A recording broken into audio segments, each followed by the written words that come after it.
வணக்கம், நான் உங்கள் புஷோத் Masusa Foundation பேசிக்கிட்டு இருக்கேன். So last time mister Srinivasan life skill ஆஸ்பெக்டில் ஸ்ட்ரெஸ்ன்றது என்ன அதை பற்றின மொத்த இன்ஃபர்மேஷன் நம்ம கூட ஷேர் பண்ணியிருந்தார். ஸோ இன்றைக்கி சைக்காலஜிக்கல் ஆஸ்பெக்டில் ஸ்ட்ரெஸ்ன்றது என்ன அப்படின்னு டிஸ்கஸ் பண்ணுறதுக்காக மிஸ் பிரியங்கா நம்ம கூட வந்திருக்காங்க. வணக்கம் மேம். ஸோ உங்களை பற்றி ஒரு சின்ன இன்ட்ரோடக்ஷன் கொடுத்துட்டு நம்ம ஸ்டார்ட் பண்ணிக்கலாம். வணக்கம், என்னோட பேர் Priyanka, counselling psychologist and founder of learning and development organisation called Reach Beyond. So இந்த ஆர்கனைசேஷன் மூலியமாக நிறைய குழந்தைங்களுக்கும் பெண்களுக்கான ஈவெண்ட்ஸ் தான் நாங்கள் நிறைய ஆர்கனைஸ் பண்ணிகிட்ருக்கோம். இதில் முக்கியமாக யாருக்காக நாங்கள் மென்டல் ஹெல்த் ப்ராஜெக்ட்ஸ் எடுத்து பண்ணிகிட்ருக்கோம்னா கம்யூனிட்டியில் most vulnerable group of children and women இருக்காங்க. So one of the project Chengalpet சைடில் பிச்சை எடுக்கிறாங்க இல்லையா, அந்த மாதிரி குழந்தைங்களுக்கான. Thank you so much ma'am. ரீசெண்டாக ஸ்ட்ரெஸ்ன்ற வேர்ட் தான் நம்ம அதிகமாக கேட்டுட்ருக்குறோம். ஸோ உங்கள் சைக்காலஜிக்கல் ஆஸ்பெக்டில் ஸ்ட்ரெஸ் அப்படின்றது என்ன, ஒரு சின்ன டெஸ்கிரிப்ஷன் கொடுங்க அதை பற்றி. இப்போ ரீசெண்டாக one of the most abused word எதுன்னு கேட்டிங்கன்னா ஸ்ட்ரெஸ்ஸாக தான் இருக்கும். ஏன்னா ஒரு 5 வயசு குழந்தையிலேருந்து ஒரு 50 வயசு இருக்கக்கூடிய யார்கிட்ட நீங்கள் எப்படி இருக்கீங்க, ஹவ் ஆர் யூ அப்படின்னு ஒரு கேள்வி கேட்டால் எங்களுக்கு ரொம்ப ஸ்ட்ரெஸ்ஃபுல்லாக இருக்குது வாழ்க்கை, வேலையிலையும் ஸ்ட்ரெஸ்ஸு, வீட்லேயும் ஸ்ட்ரெஸ்ஸு, குழந்தைங்க பண்ணுற அட்டுலத்துலேயும் எனக்கு ரொம்ப ஸ்ட்ரெஸ்ன்னு சொல்லிட்டு இந்த ஸ்ட்ரெஸ்ன்ற வார்த்தை நிறைய பேர் யூஸ் பண்ணி நம்ம கேட்டுகிட்டே இருக்கோம். ரொம்ப கொலோக்கியலாகவும் போயிட்டு இருக்கக்கூடிய வார்த்தையும் கூட. ஆனால் ஸ்ட்ரெஸ் அப்படின்னா எப்போவுமே கெட்டதா அப்படின்னு கேட்டால் கிடையாது. There is a huge research and concept that we need to understand behind the word called stress. So for example, இப்போ ஸ்ட்ரெஸ்ஸை பற்றி புரிஞ்சுக்கிறதுக்கு ஒரு சின்ன எக்ஸாம்பிள் மட்டும் நான் கொடுத்துட்றேன். ஒரு பலூன் இருக்குது அப்படின்னா அந்த பலூன் ஃபஸ்ட்டு ஊதாத ஒரு பலூன் இருக்கும்பொழுது நம்ம என்ன பண்ண ஆரம்பிப்போம், எடுத்து பலூனை ஊத ஆரம்பிப்போம். ஸோ ஒரு பாயிண்ட்டுக்கு அப்புறமா அந்த பலூனுக்குள்ளே ப்ரெஷர் ஏற அந்த பலூன் ஸ்டார்ட் க்ரோயிங். ஒரு பாயிண்ட் வரைக்கும் தான் அந்த பலூனால் அந்த இன்சைட் ப்ரெஷரை ஹேண்டில் பண்ண முடியும். அண்ட் ஒரு பாயிண்ட் தாண்டின பிறகு it will want to burst and that's how you find ஒரு பாயிண்ட்டுக்கு மேலே இவ்வளோ ஸ்ட்ரெஸ் இருக்கக்கூடாது, இவ்வளோ ப்ரெஷர் பாயிண்ட் இருக்கக்கூடாது அப்படின்னு சொல்லிட்டு. இன்னொரு பக்கம் எக்ஸ்டர்னல் சைட்லேருந்தும் ப்ரெஷர் இருக்குது. ஊதின பலூன் இருக்குது, நான் எக்ஸ்டர்னலாக போட்டு அழுத்தம் கொடுத்துட்டே இருக்கும் பொழுது அதனாலையும் தாங்க முடியாமல் ஒரு பாயிண்ட்டுக்கு அப்புறம் அது பர்ஸ்ட் ஆகிடும். So to some extent pressure is required for you to grow. But ஒரு பர்டிகுலர் த்ரெஷோல்டுக்கு மேலே போக ஆரம்பிச்சிருச்சு அப்படின்னா it is definitely not helpful. So for you to grow and for you to expand, for you to change the shape of how your life goes, some amount of stress is very important. So யாரெல்லாம் stress ரொம்ப தப்பு, இது நமக்கு வாழ்க்கையில் இருக்கவே கூடாதுன்னு நினைக்கிறவங்க, தன்னால் ஒரு ப்ரெஷர் பாயிண்ட் வரும்பொழுது, ஸ்ட்ரெஸ் ஃபேக்டர் வரும்பொழுது, மன அழுத்தம் ஆரம்பிக்கும் பொழுது அதை ஹேண்டில் பண்ண முடியாதவங்க, அதை ரெகுலேட் பண்ண முடியாதவங்க, அதை எப்படி கொஞ்சம் சேனலைஸ் பண்ணி அதுலேருந்து நம்ம பெனிஃபிட் எடுத்துக்கணும்னு நினைக்க முடியாதவங்க மட்டும்தான் ஸ்ட்ரெஸ் இஸ் வெரி பேட், இந்த மாதிரி ஸ்ட்ரெஸ்ஸே இருக்கக்கூடாது வாழ்க்கையில்னு சொல்லி நிறைய விஷயங்கள் நம்ம கேட்க ஆரம்பிப்போம். But to some extent you need to understand stress is very much important for all of us, because without stress நம்ம யாருமே போயிட்டு இப்போ நாளைக்கு எக்ஸாம் இருக்குது அப்படின்னா இன்றைக்கி ஸ்ட்ரெஸ் இல்லை, ஒரு பயம் இல்லை, ஒரு ஃபியர் ஃபேக்டர் இல்லை, ஒரு அழுத்தம் இல்லை அப்படின்னா படிக்க மாட்டோம், போனால் போதுன்னு விட்டுடுவோம். அப்போது கொஞ்சம் amount of stress is important. ஆனால் இதே அமௌண்ட் ஆஃப் ஸ்ட்ரெஸ் அதிகமாகிடுச்சு அப்படின்னா அதே குழந்தை அந்த எக்ஸாமில் எவ்வளோ படிச்சுட்டு போயிருந்தாலும் அவங்களால அது ப்ராப்பராக எழுத முடியாது. So stress to some extent is very important. How we regulate is again something that we need to look at. ஸ்ட்ரெஸ்ன்றது தவிர்க்கக்கூடியதா, ஸ்ட்ரெஸ்ஸே இல்லாமல் ஒரு மனுஷன் இருந்துட முடியுமா?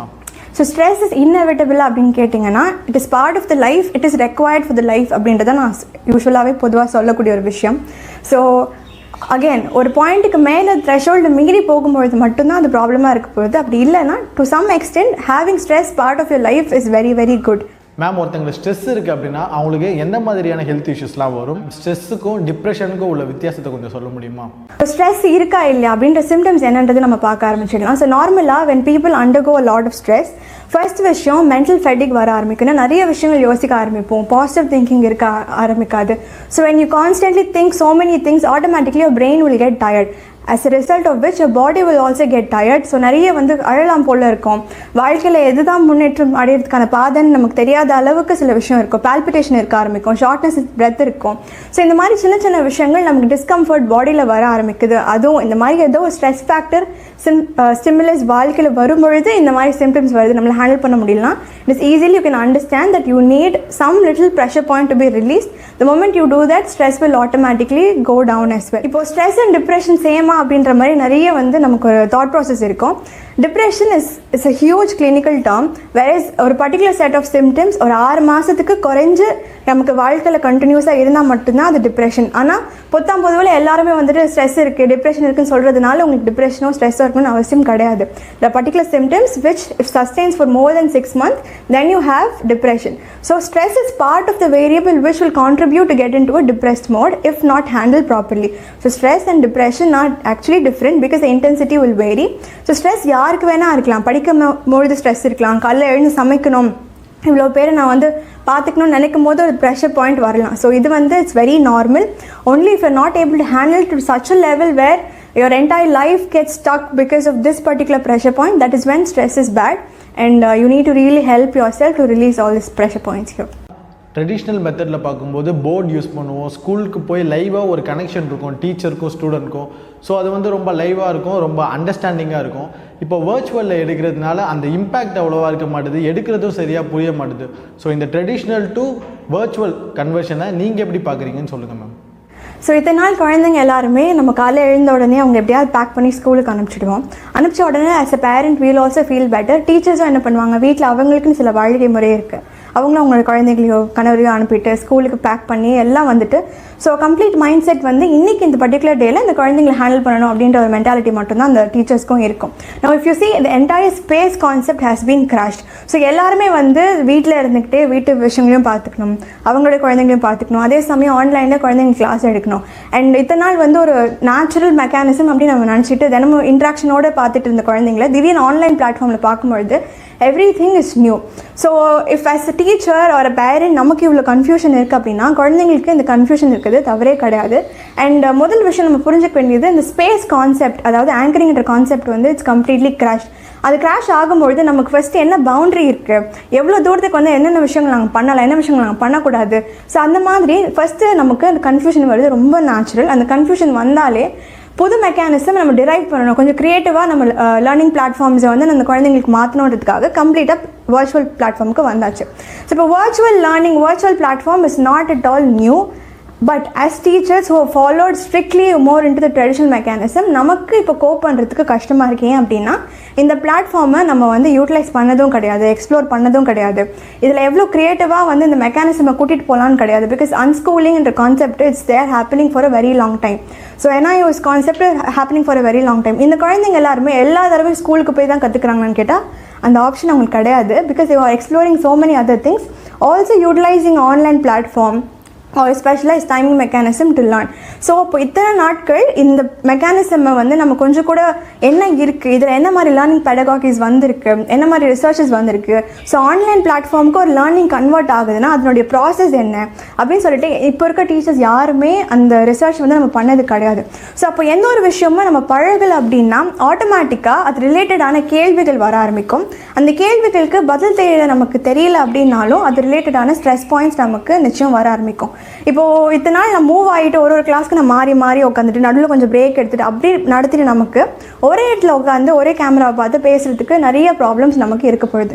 ஸோ அப்போது பழகாத ஒரு விஷயத்த நான் இப்போ திரும்ப இந்த குழந்தைங்களுக்கு நான் பழகி ஆரம்பிக்கும் பொழுது அதுக்கான மென்டல் ஸ்பேஸ் அண்ட் சப்போர்ட் நமக்கு இருக்கான்னு கேட்டால் நிறைய டீச்சர்ஸ்க்கு வீட்டில் கிடையாது. அண்ட் பேரண்ட்ஸும் ஓரளவுக்கு புரிஞ்சுக்காமல் டீச்சர்ஸ்க்கான ப்ரெஷர் பாயிண்ட்ஸ் போடுறதும், மேனேஜ்மெண்ட்லேருந்து நீங்கள் ஆன்லைனில் கிளாஸ் எடுத்து தான் ஆகணும், இத்தனை மணி நேரம் நீங்கள் எடுத்து தான் ஆகணுன்ற பொழுது நிறைய ப்ரெஷர்ஸ் நம்ம எல்லாருக்கும் வரும். ஸோ ஒரு சொசைட்டியாக எவ்வளோ தூரத்துக்கு நம்ம ஒருத்தரும் புரிஞ்சு நமக்கான பெனிஃபிட்ஸ் இங்கே டிரைவ் பண்ணிக்கிட்டோன்ற கான்செப்டை முதல்ல நம்ம ஃபஸ்ட்டு திங்க் பண்ண ஆரம்பிக்கணும். ரெண்டாவது விஷயம், as teachers or management or parents, kindly do a small research in terms of online platformல லேர்னிங் மெக்கானிசம்ஸ் எப்படி இருக்கும், அதோட பெனிஃபிட்ஸ் என்ன, கான்ஸ் என்ன அப்படின்றதும். இப்போ ஒரு டீச்சராக நான் வந்து எனக்கு வேறு வழியே இல்லைங்க, நான் கிளாஸ் எடுத்து தான் ஆகணும், ஆனாலும் எனக்கு ப்ரெஷரைஸ்டாக இருக்குது, நான் என்ன பண்ணணும் அப்படின்னா தயவு செஞ்சு உங்களோட சிலபஸ் பிளானில் வந்துட்டு நீங்கள் 2 மணி நேரம் வந்து நீங்கள் கிளாஸ் எடுத்தே ஆகணும் அப்படின்னா அந்த 2 மணி நேரத்தில் எவ்வளோ சின்ன சின்ன பிரேக்ஸ் கொடுக்கணும், என்ன மாதிரி ஆக்டிவிட்டீஸ் கொடுக்கணும், நான் எவ்வளோ நேரம் பேசணும் ஆஸ் அ டீச்சர், குழந்தைங்களை எவ்வளோ தூரம் நான் யோசிக்க வைக்கணும் அப்படின்றது. Because we do a lot of projects where the learning mechanisms நீங்கள் எவ்வளோ தூரத்துக்கு குழந்தைக்கு எஃபெக்டிவாக கூட்டிகிட்டு போய் கொடுக்கலாம் அப்படின்ற மாதிரி. ஸோ இப்போ நான் ஒரு 2 hours செஷன்லாம் சில நேரம் மேனேஜ்மெண்ட் பண்ண சொல்கிறாங்க, எங்களுக்கு வேறு வழியே இல்லை, ஆனால் நாங்கள் எடுத்தே ஆகணும், இந்த ரெக்கார்ட் நாங்கள் காமிச்சே ஆகணும் அப்படின்னா அந்த 2 மணி நேரமும் நீங்கள் பேசணுன்ற அவசியமே கிடையாது, அந்த குழந்தைங்க ஒரே இடத்துல உட்காந்து கேட்கணுன்ற அவசியமே கிடையாது. பிகாஸ் வீடுன்ற கான்செப்டில் அவங்களுக்கு எங்கெங்கே போகணுன்னு இருக்கும். நிறைய வீடுகளில் வந்துட்டு குழந்தைக்கு பதிலாக பாட்டியோ இல்லை அம்மாவோ இல்லை வீட்டில் யார் அக்கா தங்க யார் இருக்காங்களோ அவங்க தான் உட்காந்து பண்ணிகிட்டே இருக்காங்க. அப்போ குழந்தையோடைய இம்பாக்ட் எவ்வளோ நாங்கள் க்ரியேட் பண்ணுறோம், நிஜமாலே குழந்தை ப்ரொடக்டிவாக இருக்காங்களா, அவங்க நிஜமாலே லேர்ன் பண்ணுறாங்களான்னு கேட்டால் it's a huge question mark. Management சொன்னாங்க நாங்கள் இந்த செஷன் எடுத்தாகணும், இல்லைனா எங்களுக்கு சம்பளம் வராது, ஏன்னா ஆல்ரெடி 50% சம்பளம் தான் வருது, அதுவே எங்களுக்கு ஸ்ட்ரெஸ்ஸு. அதுக்கு விருப்பமே இல்லாமல் எங்களுக்கு ஒரே இடத்துல உட்காந்து பேசுகிறோம், இவ்வளோ இருக்குது, it's understandable. But whenever there is a pressure point, whenever there is a stress, whenever there is a boredom, whenever you feel there's too much of lock around you, that is when we need to become creative. So 21st century பொறுத்த வரைக்கும், how are we able to critically think? How do we problem solve? How do you think creatively? Something what we teach children. So as a teacher, now you have to begin starting from the point of how to be creative, how to really personalize a session according to your children. So இப்போ 40 minutes or 2 hours session இருக்குன்னா முதல்ல ஒரு 10 நிமிஷம் it will be all about introduction, where சின்ன டாஸ்க்கை நீங்கள் முன்னாடி நாளே குழந்தைங்களுக்கு கொடுத்துணும். ஸோ அவங்க யோசிச்சு அந்த டாஸ்க்கை ஷேர் பண்ணக்கூடிய நேரமே கொஞ்சம் நேரம் அவங்களுக்கு இன்ட்ராக்டிவாக இருக்க போகுது.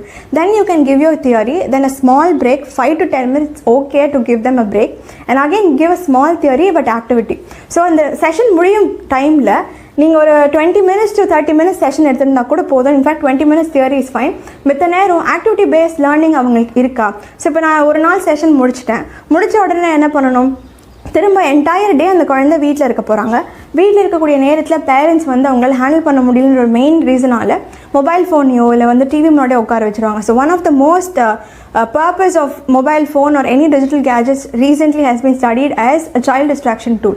ஸோ கால் பண்ணுறதுக்கு, கம்யூனிகேட் பண்ணுறதுக்கு, கனெக்ட் ஆகிறதுக்கு அப்படின்ற காலம் மாறி ஒரு கேட்ஜெட்டை ஒரு குழந்தைகிட்ட கொடுக்குறதே வந்துட்டு அந்த குழந்தை மேபி கேட்ஜெட் பார்க்கும்போது சாப்பாடு இன்னும் அதிகமாக சாப்பிடும், ஒரு நம்மளை தொலை பண்ணாமல் நம்ம வேலைகளை நம்ம பார்த்துக்கலாம், அந்த குழந்தை பாட்டுக்கு ஏதோ ஆக்கியபைடாக இருக்கும் அப்படின்ற காரணத்துக்காக தான் மொபைல் ஃபோன்ஸை நம்ம கொடுத்துட்ருக்காங்க.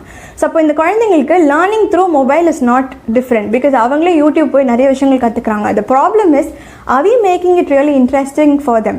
ஸோ அதுக்கு நான் கொஞ்சம் க்ரியேட்டிவாக கொஞ்சம் கிரிட்டிக்கலாக நான் யோசிச்சிருக்கேன். நான் இதெல்லாம் எவ்வளோ தூரத்துக்கு க்ரியேட்டிவாக யோசிக்க முடியும். ஸோ அந்த மாதிரி ஒரு செஷனுக்கு முன்னாடி ஒரு ½ an hour if you could spend on how to make it creative. So ஒரு டீச்சர் பாயிண்ட் ஆஃப் வியூவில் இத்தனையும் நான் பண்ணணுமா அப்படின்ற போது ஆட்டோமேட்டிக்காக நமக்கு இது எல்லாமே வந்து கொஞ்சம் கோவம் வரும், ஃப்ரஸ்ட்ரேஷன் ஆகும். பட் அதையும் மீறி we teach our children to be happy, we teach our children to solve the problem, come up in life. But what are we doing in the question-யும் நம்ம ஒரு நிமிஷம் மனசில் எடுத்துக்கிட்டோம் அப்படின்னா, how can we create the learning environment for children? அதுலேருந்து எனக்கும் என்ன learning இருக்குது அப்படின்ற ஆங்கிளில் நான் யோசிக்க ஆரம்பிக்கும் போது ப்ரெஷர் பாயிண்ட்ஸ் ஆட்டோமேட்டிக்காக ரிலீஸ் ஆக ஆரம்பிக்கும். ஸோ இப்போ ஸ்ட்ரெஸ் இருக்குங்க, அதனால் என்ன ஹேண்டில் பண்ணவே முடியல, என்னால் வீட்டில் எதுவுமே பண்ண முடியல, இருக்கிற வேலைகள் ஜாஸ்தியாக இருக்குது அப்படின்ற மாதிரி ஒரு டீச்சர் ஆங்கிள் நீங்கள் யோசிச்சிங்கன்னா, kindly practice is concept of delegation. உங்களால் ஒரு ஒர்க் நிறைய எடுத்து பண்ண முடியல, அப்போது யாருக்காவது இந்த ஒர்க் டெலிகேட் பண்ணிவிட்டு I will have time for my own திங்ஸ்ன்ற மாதிரி யாருக்கு டெலிகேட் பண்ணலான்னு யோசிங்க. இல்லையா, if you have some financial support, kindly hire people who could do some works for you, and you can just focus on your own mental wealth and the children's mental wealth, because as teacher in the learning at this point of time where you have to teach your children everything virtually, it's a huge learning for us, it's a huge learning for the children also. So all about how well you handle it creatively so that the children will also handle the lessons creatively here. இப்போ teachers எல்லாருமே வந்து online classes எடுத்துகிட்டு இருக்கிறாங்க. அவங்களுக்கு professional லைஃப்னு ஒன்று இருக்குது, personal லைஃப்னு ஒன்று இருக்குது. ஸோ இந்த விஷயத்தினால ரொம்ப ஸ்ட்ரெஸ்ஸாக இருக்காங்க. இந்த ஸ்ட்ரெஸ் ரிலீஃப் பண்ணுறதுக்கு என்ன மாதிரி சஜஷன்லாம் அவங்களுக்கு கொடுக்கணும்னு நினைக்கிறீங்க? ஓகே, ஸோ இத்தனை நாள் வந்து வீட்டிலேயே சில விஷயங்கள் பார்த்துட்டு நம்ம ஆஃபீஸ்க்கு போயிட்டு ஆஃபீஸை மட்டும்தான் நம்ம ஃபோக்கஸ் பண்ணிட்டு இருந்தோம். இப்போ இந்த focus point is getting confuse because we do not set a proper boundary for us. இப்போ வீட்டில் இருக்கும்போது குழந்தை திடீர்னு ஆடும், அந்த குழந்தையோட நீட்ஸ் நம்ம முடிச்சு பார்க்கணும், ஆனால் ஆன்லைன் கிளாஸஸ் நடந்துகிட்டே இருக்கும். ஸோ இந்த மாதிரி நடக்கும்பொழுது உங்களை என்னென்ன ஒர்க்ஸ் வந்து நீங்கள் கொஞ்சம் டெலிகேட் பண்ணிங்க அப்படின்னா உங்களால் லேர்னிங் மெக்கானிசம் ஃபோக்கஸ் பண்ண முடியுமோ அது தயவு செஞ்சு ஃபஸ்ட்டு டெலிகேட் பண்ண ஆரம்பிச்சிருங்க. So that you tell your family members, இந்த பர்டிகுலர் டைமில் இந்த பர்டிகுலர் டைம் எனக்கு வந்து கிளாஸ் இருக்குது, அந்த டைமில் பிஸியாக இருப்பேன். ஸோ அந்த டைம் வரைக்கும் நீங்கள் யாராவது இந்த குழந்தைய பார்த்துக்கோங்க, இல்லை வீட்டு வேலைகளை பார்த்துக்கோங்க. I have particular commitment to do, so I want focus அப்படின்றது கிளியர் கட்டாக ஃபேமிலியில் ஃபஸ்ட்டு டிஸ்கஸ் பண்ண ஆரம்பிச்சிருங்க. ஸோ அது மீறி நிறைய நேரங்களில் வந்து ஒருத்தர் வந்து வேலைக்கு போகிறதுக்கோ இல்லை ஸ்கூலுக்கு போகிறதுக்கோ நான் வந்து நிறைய படிக்கிறேன், நான் நிறைய விஷயங்கள் கற்றுக்கிறேன், அதுக்காக தான் அந்த ஸ்கூலுக்கு நான் போகிறேன் அப்படின்ற கான்செப்டை மீறி வீட்டில் நிறைய ப்ராப்ளம் இருந்திருக்கும். அந்த ப்ராப்ளம்லேருந்து கொஞ்சம் எஸ்கேப் ஆகணும், கொஞ்சம் ஹேண்டில் பண்ணி கொஞ்சம் நேரம் ஃப்ரீயாக இருக்கணும், ரிலாக்ஸ் பண்ணணும்னு சொல்லிட்டு நிறைய பேர் ஸ்கூலுக்கோ இல்லை ஒர்க்குக்கோ போக ஆரம்பித்தாங்க. நான் இப்போது அந்த வேறு வழியே இல்லாமல் திரும்ப அதே என்வாயர்மெண்ட்டில் நம்ம திரும்ப வந்து உட்காரும்பொழுது சுற்றி நிறைய ப்ரெஷர்ஸ் இருக்கும், நிறைய கஷ்டங்கள் இருக்கும், அது எப்படி ஹேண்டில் பண்ணணும்னு நமக்கு தெரியாது. பட் கைண்ட்லி அண்டர்ஸ்டாண்ட், இப்போதைக்கு நம்மளால் பெருசாக வெளியில் போக முடியுமான்னு கேட்டால் முடியாது. So the easiest thing is you have to know how to balance it, and the balancing starts with your particular thought. Now that I have so much of issue, என்னை சுற்றி இவ்வளோ பிரச்சனைகள் இருக்குது, ஆனால் என்னால் என்ன சொல்யூஷன் கொடுக்க முடியும்? ஸோ வெளியில் ரொம்ப போக முடியாது, யார்கிட்டயே நம்பி பேச முடியுமா? தாராளமாக பேசலாம். இல்லை எந்த பாசிபிலிட்டியும் இல்லை அப்படின்னா முதல்ல start with your thought process. எனக்கு வேறு எந்த பாசிபிலிட்டி இல்லை, இதை நான் கஷ்டப்பட்டு தான் ஆகணும் அப்படின்ற எண்ணம் மனசில் வந்துச்சுன்னா முதல்ல அந்த எண்ணத்தை அட்ரெஸ் பண்ணுங்கள். அப்படிலாம் கிடையாது, ஒரு வகையில் ஏதோ ஒரு வகையில் உங்களால் கொஞ்சம் ஃபோக்கஸ் பண்ணி அந்த இடத்த மாற்ற முடியும்னாலே முடியும். பிகாஸ் நாங்கள் எவ்வளோ வேணால் சொல்லலாம். இப்போ என்ன மாதிரி எத்தனையோ பேர் வந்து எத்தனையோ சைக்காலஜிஸ்ட் வந்துட்டு உங்களை நீங்கள் இது பண்ணால் அது மாறிடும், அது பண்ணால் மாறிடும், எங்களால் சொல்யூஷன்ஸ் மட்டும் தான் கொடுக்க முடியும். But the point is it's all about a decision. How well you make a decision will clearly change the result. So அப்போ அந்த நேரத்தில் எனக்கு ரொம்ப கஷ்டமாக இருக்குது அப்படின்னு சொல்லி நான் உடஞ்சி விழுறதும் என்கிட்ட தான் இருக்குது. அதை மீறி நான் கொஞ்சம் க்ரியேட்டிவாக அந்த ப்ராப்ளம்க்கு நான் என்ன பண்ண முடியும்னு யோசிக்கிறதும் என்கிட்ட தான் இருக்குது. ஸோ அந்த பலூன் வந்துட்டு உள்ள ப்ரெஷர் பாயிண்ட்டும் இருக்கும், எக்ஸ்டர்னல் ப்ரெஷர் பாயிண்ட்டும் இருக்கும். கரண்ட்டாக பார்த்தீங்கன்னா முக்கால்வாசி எக்ஸ்டர்னல் ப்ரெஷர் பாயிண்ட் தான் நமக்கு ஜாஸ்தியாக இருந்துகிட்டே இருக்கும். But inside pressure point will also say என்னால் அதை ஹேண்டில் பண்ண முடியல, என்னால் ரெகுலேட் பண்ண முடியல, என்னால் இதுக்கு எப்படி மாற்றிக்கணும்னு தெரிய முடியும்னு சொல்லிட்டு உங்களுக்குள்ளேயே நீங்கள் கேட்டுக்கிற ஒரு கேள்விகளாக இருக்கட்டும், ஒரு இமோஷனாக இருக்கட்டும், ஆனால் எந்த வகையிலுமே அதை ஓவர் கம் பண்ணுறதுக்கான மெக்கானிசமோ ஒரு ஸ்டெப்போ ஒரு எஃபோர்ட்டோ நம்ம எடுத்துருக்க மாட்டோம். So starting from now if you undergo lot of pressure externally or internally, start with your thought what can I do now. இப்போதைக்கு நான் என்ன பண்ணால் இந்த பர்டிகுலர் சேலஞ்சை என்னால் ஹேண்டில் பண்ண முடியும். ஒரு பர்சன் ஸ்ட்ரெஸ்ஸாக இருக்காங்கன்னா அவங்களுக்கு மென்டலாகவும் ஃபிசிக்கலாகவும் என்ன மாதிரியான இம்பாக்ட்ஸ்லாம் ஏற்படும்னு சொல்லுங்கள். எப்போல்லாம் வந்து நமக்கு ஸ்ட்ரெஸ் வர ஆரம்பிக்குதோ அந்த நேரத்தில் நம்மளால் ஹேண்டில் பண்ண முடியலன்னா டிஃப்ரெண்ட் இம்பாக்ட்ஸ் வந்து லெவல் ஆஃப் இம்பாக்ட்ஸ் நமக்கு வர ஆரம்பிக்கும். முதல் விஷயம் அட் தாட் ப்ராசஸ் ஒரு மைண்ட் லெவல் நம்ம யோசிக்கிற பக்குவத்தையும் ரொம்ப கம்மி பண்ணி விட்டுடும். Because will not be able to think rationalise. Because emotions ஒரு படி மேலே போயிடும். எமோஷன்ஸ் மேலே போன உடனே என்ன ஆகும், ஒரு ப்ராப்ளம்க்கு சொல்யூஷனை ஃபோக்கஸ் பண்ணுறதுக்கு தவிர எதெல்லாம் தவறாக போகுது, எதெல்லாம் வந்து தப்பாக போகுதுன்ற மாதிரி ஒரு கண்ணோட்டம் நமக்கு உருவாக ஆரம்பிக்கும். அப்போது அந்த ப்ராப்ளம்க்கான சொல்யூஷன் ஃபோக்கஸ் தாட் ப்ராசஸே அந்த இடத்துல ரொம்ப அடிப்பட ஆரம்பிச்சிடும். அண்ட் மென்டல் ஃபெட்டிக் இருக்கும், மென்டல் டயர்ட்னஸ் இருக்கும், ஓவர் திங்கிங் ஸ்டார்ட் ஆக ஆரம்பிச்சிடும். ஸோ இந்த மாதிரி விஷயங்கள் ஒரு மைண்ட் ஸ்பேஸ் நடக்கும். ஸோ ஃபிசிக்கலாக என்ன ஆகும் அப்படின்னா டயர்ட்னஸ், ஃபிசிக்கல் டயர்ட்னஸ் வர ஆரம்பிக்கும், பிபி லெவல் வந்து ரைஸ் ஆக ஆரம்பிக்கும், அடுத்தவங்க கிட்ட எரிஞ்சு விழ ஆரம்பிப்போம், எதுக்கு எரிஞ்சு விழுறோம், எதுக்கு ஃப்ரஸ்ட்ரேட் ஆகிறோம், ஏன் கோவப்படுறோம் அப்படின்ற எந்த ஃபேக்டரும் தெரியாமல் இந்த மாதிரி விஷயங்கள் நமக்கு ரொம்ப அதிகமாக ஆக ஆரம்பிச்சிடும். ஆட்டோமேட்டிக்லி ஸ்ட்ரெஸ் அதிகமாக ஆக உங்களுடைய பாடியோடைய ஹீலிங் கெப்பாசிட்டி கம்மியாகும். ஸோ உங்களுக்கு ஹெல்த் இஷ்யூஸ் நிறைய வர ஆரம்பிக்கலாம், தலைவலி ஆகலாம். உங்களுக்கு ஆல்ரெடி வந்து ஒரு ஹெல்த் இஷ்யூ இருக்குது, ஒரு ஹார்ட் ப்ராப்ளமோ இல்லைனா வந்து பிபி இஷ்யூ இருக்குது அப்படின்னா now it will get intensified also.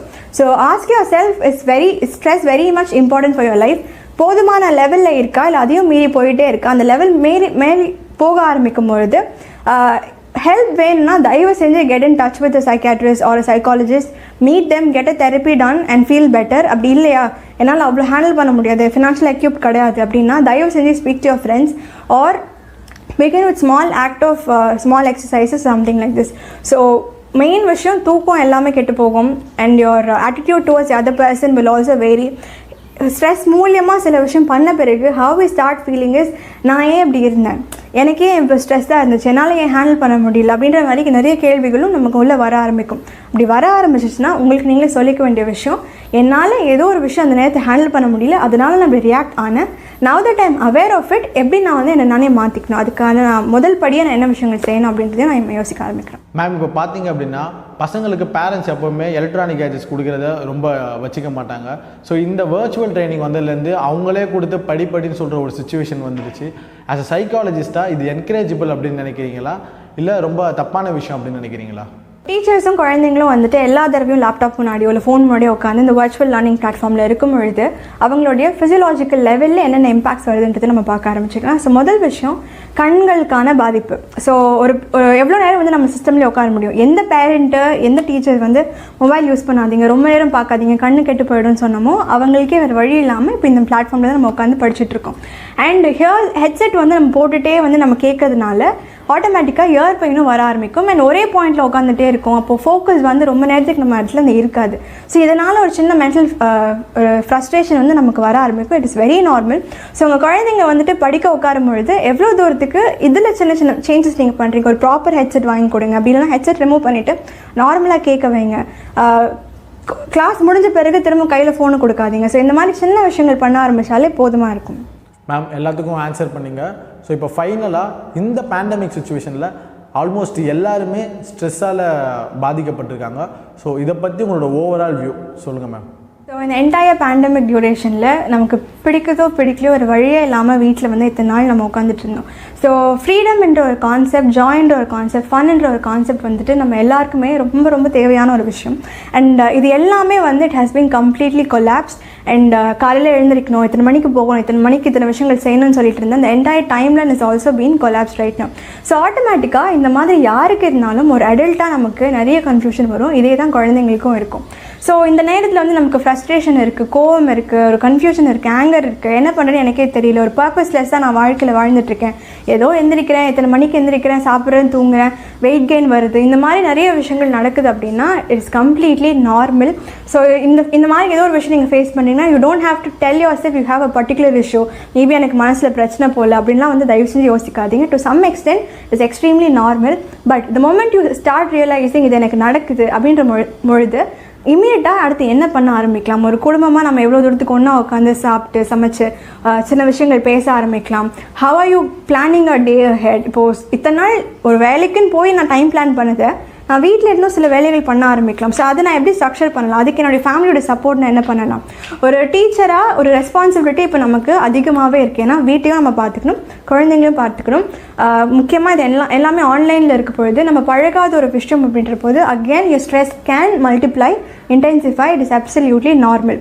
ஆனாலும் it is a learning journey for us. இப்போ ஒரு குழந்தைக்கு வந்து அந்த வயசுக்கு ஒரு மல்டிப்ளிகேஷன் கற்றுக்கும் பொழுது அவங்களுக்கு கஷ்டமாக இருக்கும். ஆனால் நம்ம என்ன பண்ணுவோம், ஒரு டீச்சராக அதெல்லாம் இல்லை, நீ படிச்சு தான் ஆகணும், நீ பண்ணி தான் ஆகணும், ஏன்னா இந்த டைமில் நீ கற்றுக்க வேண்டியது ரொம்ப முக்கியம் அப்படின்னு நம்ம சொல்லியிருக்கோம்.